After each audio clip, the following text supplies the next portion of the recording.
안녕하세요. 여기는 대한여한의사회 유튜브입니다. 저는 대한여한의사회 학습이사 박미순입니다. 오늘은 지난 2월 3일 경기도 한의사회 회장으로 지난 3년의 회무에 이어서 재선에 당선되신 윤성찬 경기도 한의사회 회장님 모셨습니다. 먼저 축하드립니다. 네, 네, 감사합니다. 네, 저희 네, 여한의사회 유튜브 처음 나오셨죠? 네, 네, 그렇습니다. 인사 한 말씀 먼저 부탁드릴게요. 네, 네, 안녕하십니까? 저는 경기도 한의사회 회장 윤성찬입니다. 반갑습니다. 아, 대한여한의사회 유튜브 인터뷰에 처음으로 제가 방문했습니다. 먼저 지난 선거 때 경기도 회원들뿐만이 아니라 전국에 계신 많은 회원들, 특히 여한의사회 회원들께서 많은 관심을 가져주시고 또 지지해 주시고 성원해 주셨던 것으로 알고 있습니다. 저의 선거에 관심 가져주시고 지지해 주신 여러분들께 진심으로 감사의 말씀을 드립니다. 선거에 당선이 되고 나서 생각하니까 사실은 당선의 기쁨보다는 제 어깨에 드리워진 무거운 짐 때문에 훨씬 더 무거운 책임감으로 또 향후 3년을 어떻게 사업을 해야 할까를 고민하고 또 걱정했던 그런 시간들을 지금 보내고 있습니다. 하여튼 여러분들께서 지지해 주신 대로 보답하기 위해서 더욱더 열심히 노력하도록 하겠습니다. 감사합니다. 네, 회장님 지난 3년 동안 눈부신 회무에 이어서 이번에 재선에 성공을 하셨는데 사실 진료하시면서 이렇게 오랜 기간 회무에 참여하셨잖아요. 이 네. 회무에 다시 한번 이렇게 이 힘든 일을 다시 도전하시는 건 사실 쉽지 않으셨을 것 같아요. 다시 한번 재선에 도전하신 특별한 뜻이 있을 것 같은데 그 얘기 한번 해주세요. 네. 이제 그 선거 무렵에 사실은 선거 얼마 전에 그 첩약건강보험 시범 사업이 실시가 되었는데 우리 회원들께서 많이 기대했던 것에 비해서 협상의 잘못으로 인한 실망과 또 좌절감이 너무 컸었습니다. 그래서 제가 회무를 담당한 그 임원으로 오랫동안 봉사하면서 우리 회원들에게 이 정도밖에 성과를 드리지 못한 것은 뭔가 문제가 있다. 그래서 그것을 다시 정상화해야 된다는 책임감이 들었던 것이 사실입니다. 그래서 첩약건강보험을 정상화하겠다 하는 것이 첫 번째 목표였고요. 그리고 두 번째는 제가 지난 3년 동안 경기도 한의사회 회장으로서 그 경기도에 한의학 전담 부서를 설치하기 위해서 많은 노력을 기울였습니다. 그런데 이제 코로나 팬데믹으로 인해서 많은 일정들이 다 이렇게 지연이 되었습니다. 그래서 경기도의 한의학 전담부서 설치가 사실은 눈앞에 와 있는 상황이었는데 그것을 최일선에서 적극적으로 추진했던 회장이 갑자기 바뀌면 또 누가 경기도에서 그거를 굉장히 좋아하면서 적극적으로 해주려고 하는 것이 아닌 그런 사업이기 그렇죠. 때문에 네. 혹시라도 그것이 좌초될까 봐 하는 걱정이 매우 컸고요. 그래서 우리 경기도 회원들을 위해서도 한의학 전담부서 설치를 꼭 마무리해야 되겠다 하는 생각이 두 번째 제가 출마 이유였습니다. 그리고 세 번째는 한의사 협회의 회무가 아주 민주적으로 될 수 있도록 발전해 오고 있었는데 지난 43대 집행부에서 그 회원들의 뜻을 무시하는 그런 그 민주화에 역행하는 결과들이 몇 가지 있었습니다. 그래서 그런 것들을 다시 바로 잡아야 한다라는 생각이 있어서 또 경기도 한의사 회장에 다시 출마하게 된 것입니다. 네. 회장님 선거 중에 공약 뭐 6대 혁신 공약이 있었잖아요. 네, 네, 예. 네. 그중에 가장 역점을 둔 공약은 어떤 거였는지요? 네, 그 365일 우리 회원들을 생각하고 회무를 생각하겠다는 의미에서 제가 365 공약을 발표했습니다. 사실은 그것을 잊지 않기 위해서 이렇게 공약집을 지금도 갖고 다니고 있고, 예, 365 이렇게 공약을 세웠는데요. 3대 원칙, 그리고 6대 혁신 공약, 그리고 5대 바른 변화, 이 365 공약이었는데요. 그 중에 이제 6대 혁신 공약 중에서 여러 가지가 있습니다만 한의학 정상화 정책이 제일 중요하다고 저는 생각을 합니다. 그래서 첩약건강보험의 정상화 그리고 그 진단기기 한의사 사용 규제 철폐, 네. 예, 그리고 한의학 분업과 한의학 제재 분업 또 의료 일원화 저지 이런 것들을 포함한 한의학 정상화 정책이 우리 회원들께 가장 필요하고 중요한 정책이 아닐까라고 생각해서 그 부분을 중점적으로 네. 우선순위에 두고 있습니다. 그중에서 이제 첩약 건강보험 시범 사업 있잖아요. 네, 이 그렇죠. 이 부분이 아무래도 이번 선거에서 가장 중점적인 부분이었던 것 같은데요. 예. 시행한 지 얼마 아직 안 돼서 시행착오 아직 중이긴 합니다만 네. 한의사들의 기대와 또 국민들의 그 기대도 상당히 큰 걸로 그렇게 알고 있습니다. 이 첩약 시범 사업에 대해서 가장 바람직한 방향 어떤 거라고 회장님 생각하시나요? 네. 첩약 건강보험 시범 사업은 많은 회원들이 사실은 기대를 가져왔던 사업인데요. 그렇죠. 네. 그러나 이제 막상 시범 사업의 구체적인 안이 발표되고 나서 보니까 우리 회원들이 너무 기대했던 것에 비해서 큰 실망을 했던 그런 결과로 나타났습니다. 그래서 사실은 최종안을 가지고 한 그 투표인 2020년 11월 20일 그 첩약 시범 사업 최종안에 대한 투표에서 전체 투표 참여자의 86.99%, 즉 87%에 가까운 회원들이 재협상을 할 것을 결정을 했습니다. 그만큼 87% 회원들이 사실은 반대하고 실망했다는 이야기잖아요.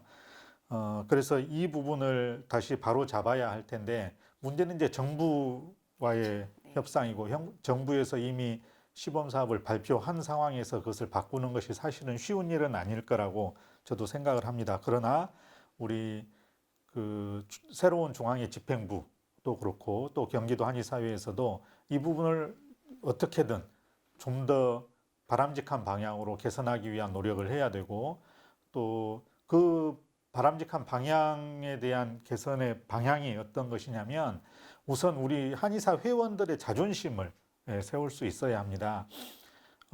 첩약건강보험 시범 사업이 지금 현재대로 진행이 되면 우리 회원들께서 많이 외면할 수밖에 없습니다. 즉 첩약건강보험은 한의사 회원들이 원하고 바라는 사업이어야만이 많이 처방할 수 있게 되고 그래야 사실은 국민들께도 도움이 되는 사업으로 갈 수 있습니다.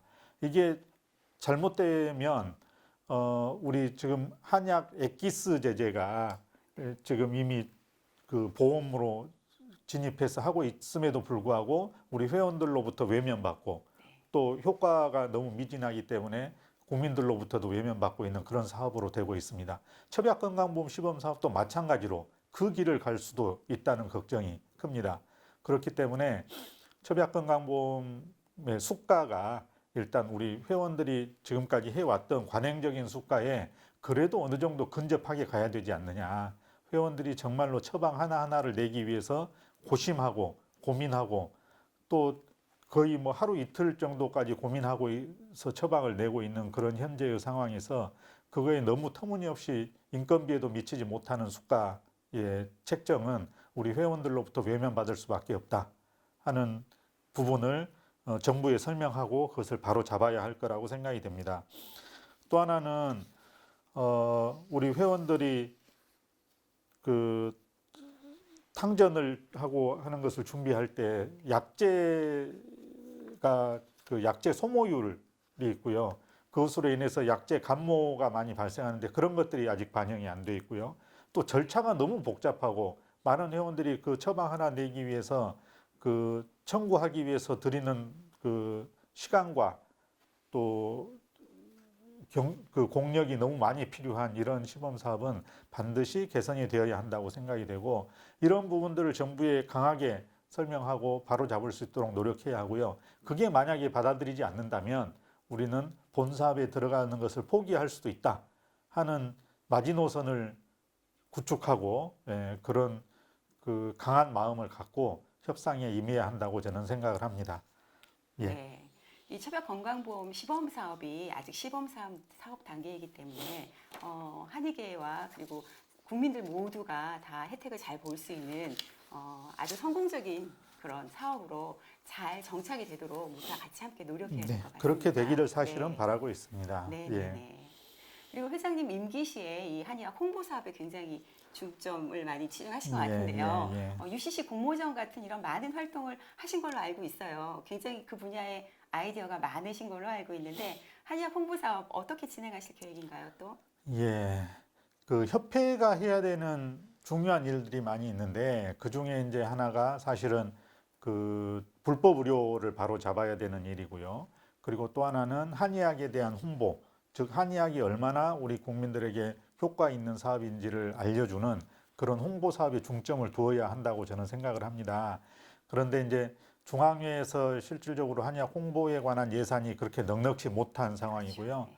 또 지부도 마찬가지로 아주 많은 예산을 들여서 한의학을 홍보할 만한 예산은 그렇게 없는 상황이기 때문에 그동안에 이제 저는 그 한의학 홍보 사업을 좀 더 효율적으로 할 수 있는 방안에 대해서 많이 고민하고 연구해 왔습니다. 그래서 경기도 한의사회에서는 그동안에 한의학 그 인터넷 신문사인 메디콤 뉴스라는 인터넷 신문사를 우리 경기도 한의사회에서 처음으로 창간을 했고요. 또 우리 결국은 이제 뭐 텔레비전을 통해서 엄청 그 좋은 이미지 광고를 내보내기에는 너무나 많은 예산이 필요하기 때문에 그렇게 하지 못하는 상황에서 이제 시대의 변화에 따라서 우리 회원들이 개인적으로 SNS 채널을 이용해서 홍보할 수 있는 그런 그 방안들을 저는 마련해야 된다고 생각을 했고 우리 경기도 한의사회 그동안의 홍보 임원들과 함께 그런 노력들을 해왔습니다. 앞으로도 사실은 이제 뭐 지금도 이렇게 유튜브 촬영을 하고 있지만 이미 유튜브로 인한 홍보 시장이 그 공중파 방송의 홍보 시장을 뛰어넘는 그런 상황으로 시대가 변화하였기 때문에 거기에 맞추어서 우리 유튜브를 활용한 홍보들도 저희들이 다양하게 준비를 하고 진행을 해 왔습니다. 벌써 또 유명한 방송인이었던 이용렬 선생님과 함께 자동차 보험 광고를 라디오에도 광고했고요. 또 유튜브를 통한 광고도 지금 진행을 하고 있는 그런 상황입니다. 그래서 앞으로 한의학에 대해서 애정을 많이 갖고 있는 그런 유명 스타들과 같이 협업을 하면서 진행하는 그런 방식으로도 우리가 노력을 한다면 저예산으로도 효과 높은 한의학 홍보가 충분히 가능할 거라고 생각이 되고 우리 홍보를 담당하는 임원들과 함께 머리를 맞대고 또 더 그 좋은 방안들을 연구하고 노력하겠습니다. 네, 네. 네. 감사합니다. 그리고 지난 3년 동안 임기시에 그 여러 가지 회장님의 업적 중에 또 하나로 난임 사업이 들어 있습니다. 이 난임 사업은 지난 3년 동안 그 전국 지부들이 다양하게 많이 진행한 사업인데요. 특히 경기도 지부는 초기부터 이 난임 사업을 그 경기도 공공기관과 연계해서 상당히 큰 규모로 진행해서 성과를 낸 걸로 알고 있습니다. 그 규모와 과정 그리고 앞으로의 계획에 대해서 한번 말씀해 주세요. 예, 그 서양의학에 비해서 한의학이 효과가 좋은 분야들이 많이 있는데요. 그 중에 특히 난임 치료는 한의학이 굉장히 우수한 효과를 갖고 있는 분야라고 저는 알고 있습니다. 그래서 제가 이제 그 수원시 한의사 회장, 그 수원 분해 한의사 회장이 되었을 때 수원 시민들을 위한 한의학 난임 지원 사업을 우리 수원시장님께 제안을 해서 수원시에서 아주 성공적으로 진행이 되어 가지고 그 성과 발표를 제가 국회 공청회에서 발표를 한 적도 있습니다. 그래서 수원시 분해에서의 그 한의학 난임 지원 사업의 성공한 데이터를 가지고 제가 이제 경기도 한의사 회장이 되었을 때 경기도 의회에 가서 경기도 의회 의원들을 만나서 그분들께 설득을 했습니다.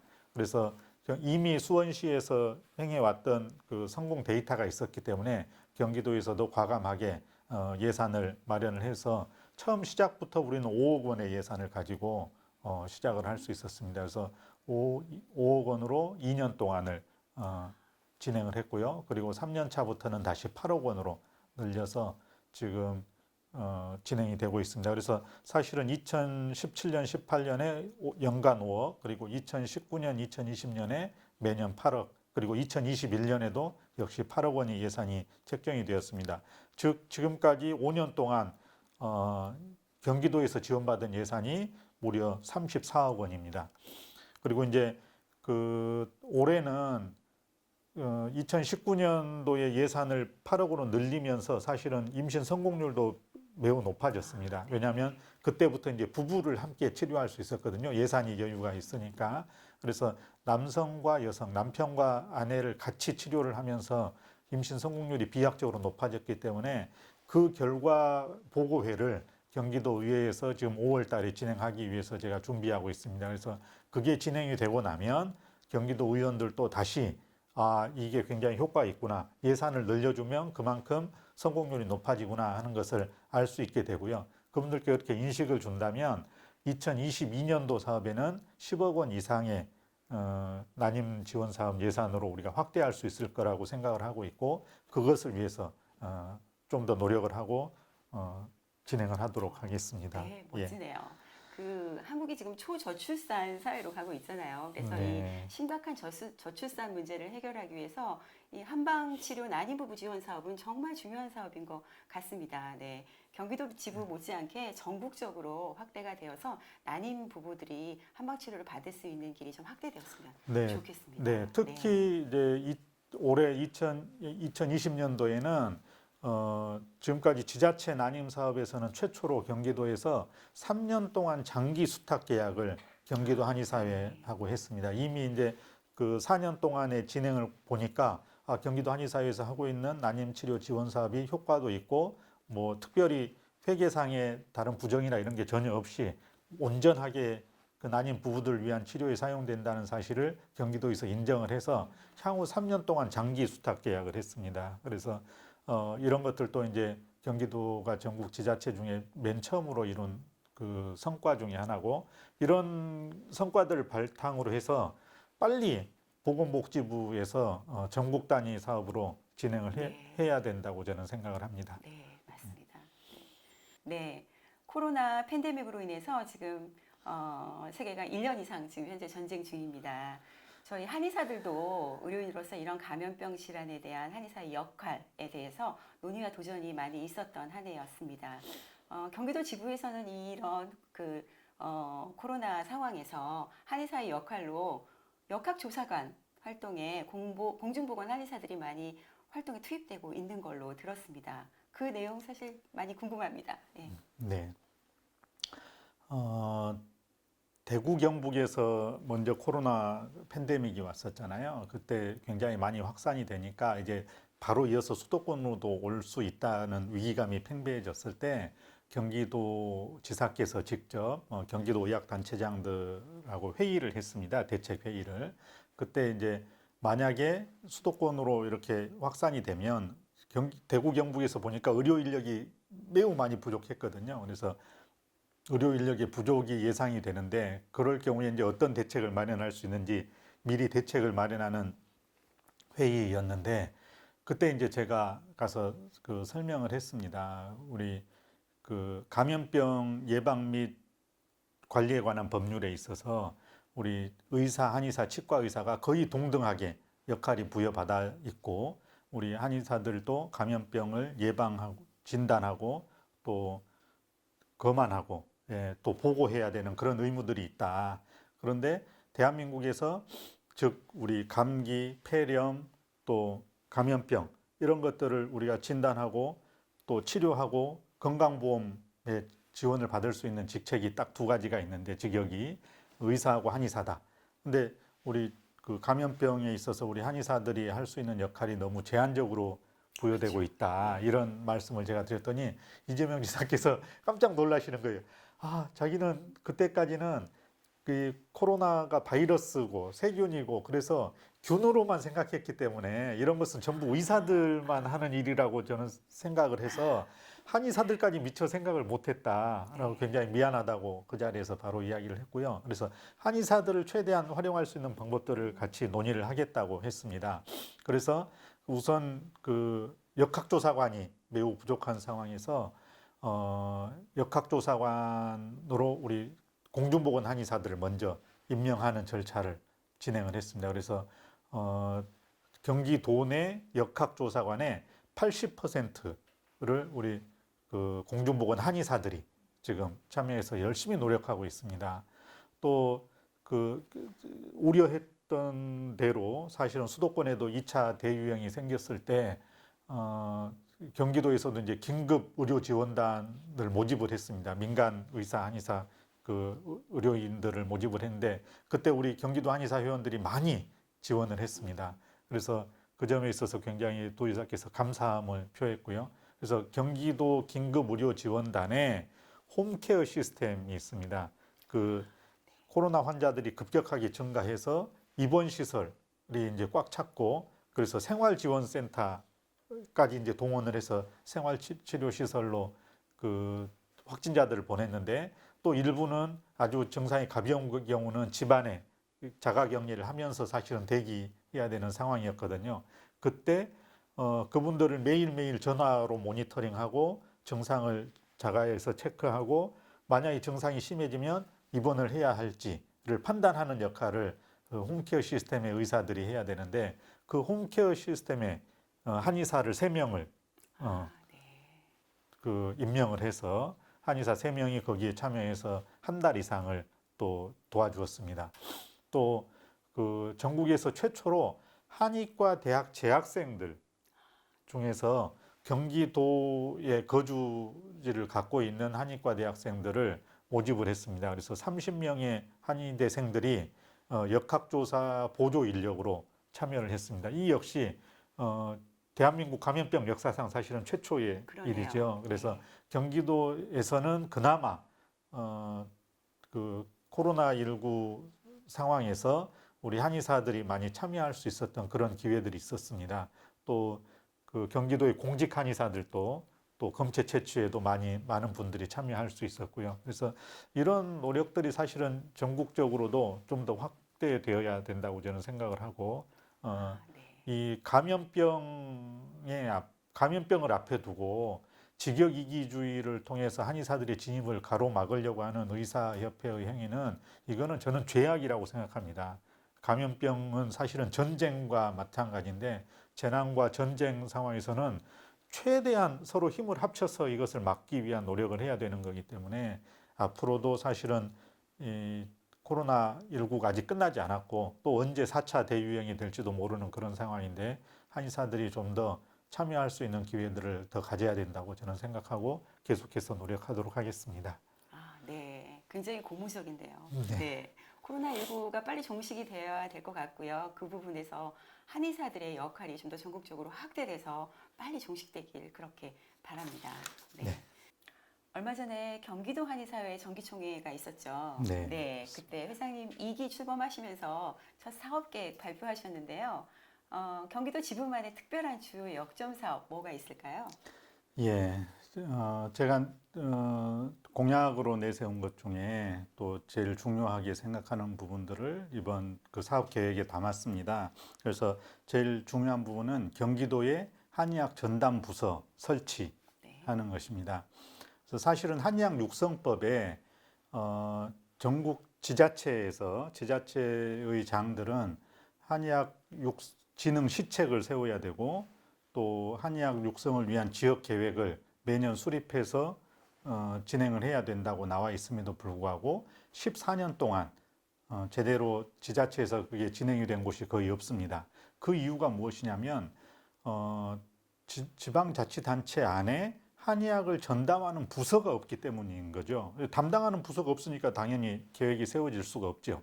그래서 우리나라처럼 보건의료가 이원화되어 있는 제도에서는 서양의학을 담당하는 서양의학의 공공정책부서도 필요하고 한의학의 공공정책부서도 반드시 필요합니다. 그래서 우리 그 경기도의 보건복지부에 한의학 정책관실이 있고 거기에 이제 한의학 정책과와 그다음에 한의학 산업과 두 개 학과가 만들어져서 한의학 공공정책을 세우고 있는 것처럼 경기도에도 그런 한의학 전담 부서가 필요하다.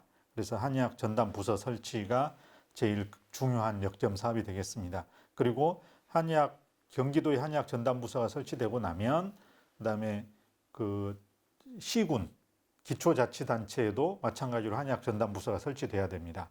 이를 위해서 지금 경기도에는 이미 한의학 육성 조례가 제정이 되어 있는데 그 시군에서 한의학 육성 조례가 제정된 곳이 전국에서 작년 말에 수원시와 용인시 두 개 시가 이제 처음으로 최초로 제정이 되었습니다. 그래서 경기도의 나머지 시군에서도 한의학 육성 조례를 만들고 그 육성 조례와 그다음에 한의학 전담 부서 설치를 통해서 한의학 육성 진흥 시책들을 계속해서 저희들이 진행할 수 있도록 그렇게 노력하겠습니다. 그리고 세 번째, 경기도에서 불법 의료만큼은 반드시 뿌리 뽑도록 하겠습니다. 그래서 이미 그 한약사의 진맥행위, 또 불법 사무장병원, 또 불법 의료생협재단 이런 것들을 고발하고 대법원 판결에 의해서 그들을 응징했습니다. 이미 한 번 단속된 곳들도 우리가 후속에서 계속해서 방문을 해서 2차, 3차 추가 조사 및 단속까지 해서 그들을 가중 처벌하면서 점점 이제 불법 의료가 줄어들고 있습니다. 그리고 네 번째로는 악의적으로 한의학을 폄훼하고 또 한의학을 무시하고 있는 그런 속칭 한과들을 반드시 응징하도록 하겠습니다. 그래서 이미 한과로 유명한 강모 씨는 우리 경기지부 불대위 팀에서 고발해서 대법원 확정 판결로 벌금형에 처한 바가 있습니다. 그래서 우리 경기도 한의사회 내에서도 이런 그 대응할 수 있는 그런 그 부서를 반드시 만들어서 우리가 그들을 대응하도록 할 거고요. 또 마찬가지로 한의학 보장성도 좀 더 우리 현실에 맞도록 할 수 있는 그런 대안들을 마련하는 그런 위원회도 저희들이 특별위원회로 구성을 해서 진행하도록 그렇게 하도록 하겠습니다. 어쨌든 우리 회원들께서 관심을 갖고 도와주신 만큼 회원들께 실망을 드리지 않고 회원들의 기대에 부응하는 그런 사업들을 반드시 경기도 한의사회가 해내도록 하겠습니다. 네. 경기도 한의사회 회원분들이 굉장히 든든하실 것 같아요. 감사합니다. 네. 그 회장님 이렇게 많은 일을 하시는데 경기도 한의사회 지부에도 여한의사 선생님들이 참여 많이 하고 계시죠? 네, 그렇습니다. 전체 그 한의사 수 중에서 여한의사의 비중이 현재 한 20% 정도 됩니다. 근데 학교 재학 중인 여한의사 학생 비율이 한 50% 정도 된다고 하면 앞으로 여한의사 수준은 굉장히 많아질 것 같은데요. 예. 이런 여한의사 분들이 사회적으로 이제 참여를 하시는 건 사실 진료하시면서 육아와 가사를 병행하셔야 되기 때문에 사실 쉽지는 않아요. 뭐 직무 환경에 있어서도 여한의사들이 어떤 불리한 처우를 받고 있다거나 뭐 이런 설문조사도 있고요. 그래서 오늘 오신 김에 여한의사의 이 활발한 활동을 위한 조언이나 제언 있으면 한번 부탁드립니다. 네. 뭐 지금 여한의사회에서 너무 적극적이고 왕성한 활동을 하고 계셔서 좋은 대안들을 많이 마련하실 거라고 생각이 됩니다. 경기도에서도 이제 그 여한의사들께서 많이 적극적으로 참여하고 계시기 때문에 이미 경기도에서는 지난 30대 집행부에서 부회장 1분 그리고 여성의사 2분이 열심히 활동하셨고요. 또 분회장으로도 2분의 여성 분회장들이 탄생하셨습니다. 마찬가지로 31대에서도 지금 새로 집행부를 구성하는데 이미 여성의사를 3분을 제가 영입을 했고요. 또 경기도 한의사회 최초로 여성 감사님이 이번에 당선이 되셨습니다. 마찬가지로 분회장도 2분이나 계시고요. 그래서 점점 그 여한의사들께서 이제 경기도 한의사 임원으로도 많이 참여하고 계십니다. 실제로 그 여성 한의사들께서 진료하고 또 굉장히 그 한의원도 그 왕성하게 잘 하셔서 한의원도 굉장히 앞서 나가는 선도적으로 하고 있는 한의원들이 많이 있습니다. 제가 속해 있는 수원 분회에서도 수원에서 제일 잘 되는 한의원 2-3군데가 사실은 여성 한의사들께서 하고 있는 곳이거든요. 그래서 여성 한의사들께서 갖고 있는 좋은 장점들이 많이 있잖아요. 네. 그 환자들에게 친절하게 설명하고 또 아주 세세하고 꼼꼼하게 진료하는 그런 부분들이 있습니다. 마찬가지로 임원으로서 봉사하는 여성 이사님들께서도 여성들의 장점을 살려서 아주 그 꼼꼼하고 세밀하게 정책 수립에 도움을 주고 계시고요. 앞으로 이제 시대가 여한의사들이 많이 오고 있고 지금 현재 20% 정도지만 현재 재학생들을 보면 앞으로 이제 한의사의 구성 자체가 사실은 여성이 50%를 넘어가는 시대가 그렇게 멀지 않았다. 네. 왜냐하면 이거는 그냥 막연한 추측이 아니고 이미 한의과대학 재학생들의 분포를 보면 우리가 알 수 있는 거니까 그렇죠. 가까운 미래로 다가왔다는 사실을 기억해야 하고, 그렇다면 여성 한의사들이 좀 더 이런 부분에 적극적으로 참여할 수 있도록 해야 될 것 같고요. 저는 개인적으로 한 가지 당부를 드린다면 정치 활동에도 우리 여한의사들께서 좀 더 적극적으로 나서 주시면 좋겠다라는 생각을 합니다. 그래서 이제 정치권에서의 요구들도 있는데, 그때 제가 추천을 해드리려고 많이 부탁을 드리면 다 고사를 하시는 분들이 너무 많아서 안타까운데, 우리 여성 한의사들께서 진짜로 정치권에도 참여한다면 우리 한의사들의 지위를 향상시키는데도 그게 사실은 지름길이다라고 생각이 됩니다. 육아와 출산으로 인해서 그 중간에 경력 단절이 생길 수밖에 없는 그런 여건들이 있습니다만, 그렇기 때문에 저는 우리 그 여성 의사님들께 물어봤더니 여성 한의사들이야말로 진짜로 공동 개원, 또 공동으로 참여하는 이런 것들이 필요하다. 왜냐하면 중간중간에 단절이 있을 수밖에 없는 상황이니까. 그래서 그런 부분들에 대한 그 데이터를 좀 모으고 하는 역할을 여한의사회에서도 주도적으로 좀 만들어 주시면 좋겠다. 그래서 서로 매칭시켜주고 연결시켜주는 그런 역할까지 간다면, 또 잠시 잠깐의 그 활동이 멈춰 있는 기간들을 극복하고 더 왕성한 활동을 할 수 있는 그런 기회도 마련할 수 있을 거라고 저는 생각이 됩니다. 네. 네. 회장님 그 여한의사에 대해서 굉장히 좋은 아이디어를 주신 것 같은데요. 예. 앞으로도 경기도 한의사회와 대한 여한의사회가 함께 합심해서 국민 보건 향상과 한의계를 위해서 일할 수 있는 그런 기회가 많이 있었으면 좋겠습니다. 네. 네. 오늘 출연해 주셔서 바쁘실 텐데 좋은 말씀 많이 해주셔서 정말 감사드립니다. 네. 자, 그리고 끝으로 마무리 인사 한 말씀 부탁드리겠습니다. 네. 대한여한의사회의 유튜브 채널에 저를 불러주셔서 너무 영광이고 정말 감사합니다. 제가 그 앞으로도 또 여한의사에 대한 관심도 많이 갖고, 또 제가 도울 수 있는 부분들이 있다면 열심히 돕도록 노력하도록 하겠습니다. 우리 감사합니다. 경기도 회원들도 그렇고, 오늘 이 방송을 보신 많은 분들께서도 여한의사의 유튜브 채널에 좋아요, 구독 꼭 눌러주시고요. 그래서 우리 한의사회와 여한의사회가 다 같이 발전하는 그런 한의계의 미래를 꿈꿔봅니다. 예, 오늘 감사합니다. 네, 감사합니다. 네.